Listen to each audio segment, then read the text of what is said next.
निंदा की।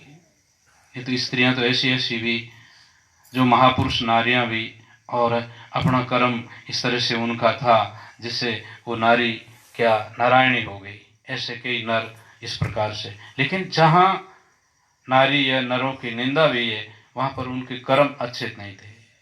कबीर साहब ने कहा कि मांस बके मद पीवे धन बेश्यारो खाए, चोरी करे जुआ खेले जड़ा मूल से जाए, पर नारी तीन ठोर से खाए, जोबन हरे धन हरे अंत नरक में ले जाए।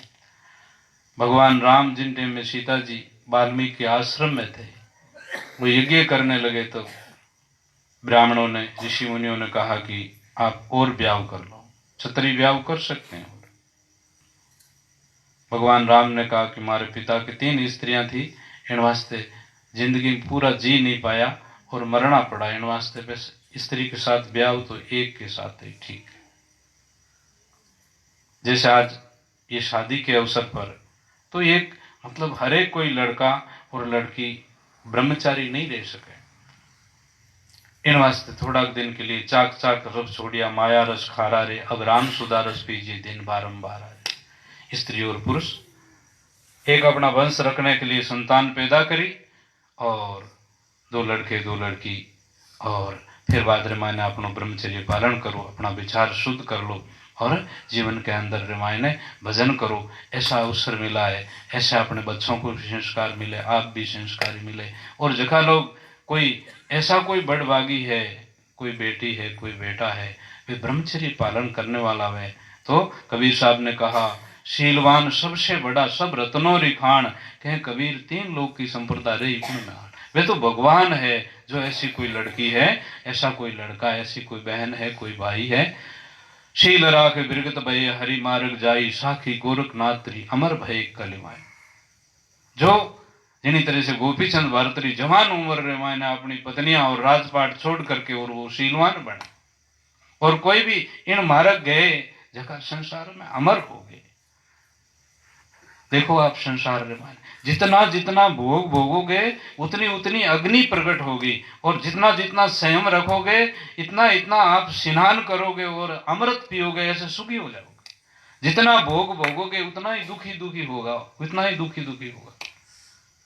जिस तरह से शराबी शराब पीता है और ज्यों ज्यों ज्यादा प्यास लगती है, और फिर बाद रामायण वो 5-4 बोतल 2-4 बोतल गर्मियों की टाइम रामायण पी करके कटी जा करके पड़ता है और वो मर जाता है। इन्हीं तरह से ज्यादा भोगी है वो इसी तरह से मर जाता है, आखिरी में कुछ नहीं होता उसका। और जो संयम रखने वाले हैं और ब्रह्मचर्य पालन करने वाले हैं उनको ब्रह्म की प्राप्ति होती है, जीवन में आनंद हो जाता है। तो नारी अपनी भी, आप जिस पत्नी के साथ में ब्याह किया, आपकी संतान अपना वंश रखने के लिए पैदा करके, और स्त्री पुरुष अपना ब्रह्मचर्य पालन करो, संयम रखो, नियम रखो, भजन साधन करो, और इन्हीं प्रकार के। लेकिन पर स्त्री का संग या पर धन धूढ़ समझो, और पराई आत्मा ने अपनी आत्मा समझोगे। सब मेरी आत्मा परमात्मा की आत्मा है, इस आत्मा का कल्याण हो, सबारो भलो हो, ऐसी भावना रखते हुए महात्मा ने कहा कि चेलो निर्मल नाथ रो, साचा संत साची के वे मानो उनकी बात रो, राम जी मिल जावे नेछो राखो उन बात। जैसे मीरा जी ने नेच्छा से जहर पी गई तो भी अमृत हो गयो, एड़ो वाणी आत्मा में नेच्छो। तो पीपाजी राजा था, राजपाट छोड़ करके और वो द्वारका गया, और वाणी आत्मा में नेच्छो तो कि भाई पानी रिमाय ने 7 दिन और 7 रात रिया बाहर निकले, यहाँ भगवान को मिलना या छाप लगाई बा। पीपा के ऐसा नेच्छा था। हनुमान जी महाराज ने एड़ो नेच्छो, इन वास्ते सीता की खबर लाया, ऐसा ऐसा कहा राम जी का काम किया। धनाजी रेड़ो न छो, इन वास्ते उन्होंने खेती निप जाई। कबीर साहब रे बालद आई, नरसिंह जी रेड़ो काम करियो संसार में। लेकिन जैसे नरसिंह जी, मीरा या कबीर साहब या कोई भी महात्मा संसार में भी आ, देखो आप ईसा वाने भी सत्य पर चलने वाले थे और सत्य को बताने वाले थे, लेकिन जगतरा जीव वाणी भाषा में नहीं समझने रे वास्ते वाने उल्टा दुख दिया, उल्टा दुख दिया, उल्टा दुख। आज हम मानते हैं कि देखो राजपूत कहते हैं हमारे में मीरा जी ऐसे हुए, हीरा जी को जहर पिलाया गया, मीरा जी को क्या क्या कसौटी मिली, प्रहलाद जी को कितना कष्ट मिला, सिरियादे को कितना कष्ट मिला। और इसी प्रकार से, लेकिन वो ज्ञानी थे, वो विचारवान थे। कबीर सब काऊ को हो दे धरे का दंड, ज्ञानी भोगे ज्ञान से, अज्ञानी भोगे रोय। इन वास्ते वो ईसा को जिस टाइम रामायण लोग हाथा किला ठोर करके और लटका देते हैं, तो भी महात्मा ईसा कहते हैं कि भगवान इसको पता नहीं है कि यह क्या बता रहा है, इनको अज्ञान है, समझा नहीं है, ये समझ नहीं है, इनका दोष नहीं है, इनके मन का और बुद्धि का दोष है, इसकी आत्मा का दोष नहीं है। तो इन्हीं तरह से आज भी कोई भूल करता है तो उसका मन का और बुद्धि का दोष है, आत्मा का दोष नहीं है। आत्मा तो परमात्मा की है, आत्मा तो अजर है, अमर है और वो सदा है। लेकिन अज्ञानी उन तरफ से भूल करके और अपने मन के चक्कर में पड़ करके, और गाड़ी का डलावर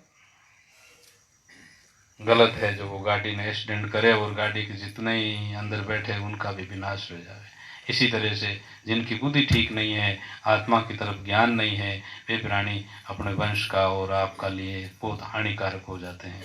तो संत महात्मा ने बताया कि महापुरुष जो बात कहे उन्हें साक्षी मान करके अपने जीवन में उधारनी चाहिए। पलटूदास जी महाराज ने एक भजन में लिखा, मैं तो हरि जी को रिझाऊंगी, भजन में सुख पाऊंगी सखी। मैं तो राम जी ने रिझाऊं, साहिब ने रिझाऊं और भजन में सुख पाऊंगी। बाजू बंद आनंद बांध के, लटक लटक गुण गाऊंगी, ज्ञान ध्यान रा गुगर बांध के। बाजू बंद भजन में ऐसा जो आनंद आएगा जिससे कोई वर्णियों नहीं जावे, इतना सुख मिलेगा आपको भजन करने। अंगिया सुमत प्रेम की साड़ी, माताएं बहनें कंचुली पहनती, वो सुमती री धारण करूंगी और प्रेम री साड़ी पहनूंगी।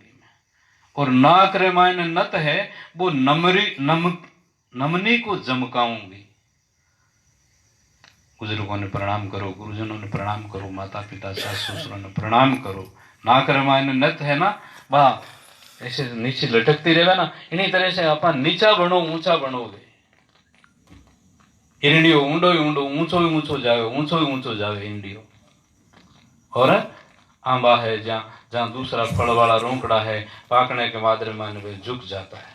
और बादल जिन टाइम रे मायने बरसने री टाइम रे मायने बादल ज्यों तंबू है ज्यों नीचे आ जाते हैं जब बरसता है। इसलिए नमनी नत चमका भाइयों में बहनों में, चाहे हम साधुओं में, जिसमें नम्रता, जिनमें विनय है, वो सब गुण है उसमें। विनय हूं कर जोड़ के सुनो गुरु कृपा निदान, संतन को सुख दीजिए दया गरीबी। सुरती सुहागणी पावा पर लोटे सूता कंत जगाऊंगी, पलटू दास ये खेल खेल के बौरीन भौजल आऊंगी। मैं तो भजन में सुख पाऊंगी, साहिब के घर जाऊं। भजन करो संतो सजनों, ऐसो अवसर मिलियो है। नमस्ते।